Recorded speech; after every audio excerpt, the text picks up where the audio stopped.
Anh tìm nỗi nhớ, anh tìm quá khứ, nhớ lắm ký ức anh và em.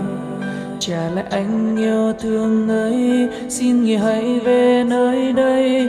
Bàn tay yêu ớt có níu em ở lại. Những giọt nước mắt lăn dài trên mi, cứ thế anh biết phải làm sao. Tình yêu trong em đã mất, phải dần đi theo gió bay, còn lại chỉ nơi đây cô đơn riêng anh. Em đi xa quá, em đi xa anh quá, có biết không nơi đây anh vẫn đứng đợi một giấc mơ. Anh chờ đợi một cơn mưa sẽ xóa sạch giọt nước mắt. Ngồi trong đêm mơ và anh thấy đau, em có biết không?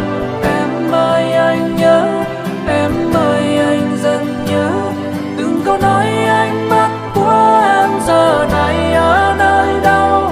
Chắc ai đó sẽ sớm quay lại thôi, chắc ai đó sẽ sớm quay về thôi. Cầm bông hoa trên tay nước mắt rơi, anh nhớ em ôi.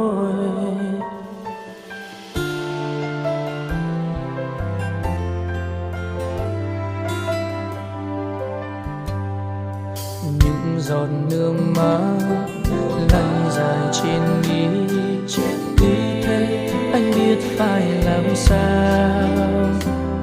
Tình yêu trong em đã mất, phải dần đi theo gió bay, còn lại chỉ nơi đây cô đơn riêng anh.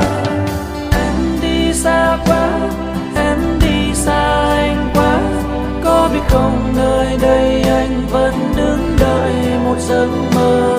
Anh chờ đợi một cơn mưa sẽ xóa sạch giọt nước mắt. Ngồi trong đêm mơ và anh thấy đau, em có biết không? Em ơi anh nhớ, em ơi anh dần nhớ từng câu nói anh mất của em giờ này ở nơi đâu.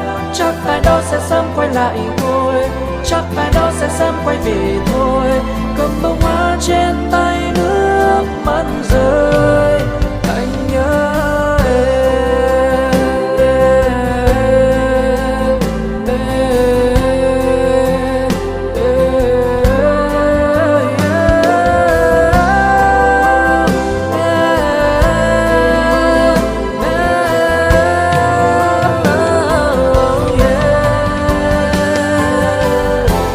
sẽ mãi nhớ thật nhiều những thứ thuộc về em.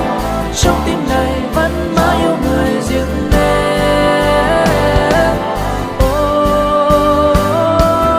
Em đi xa quá, em đi xa anh quá, có biết không nơi đây anh vẫn đứng đợi một giấc mơ.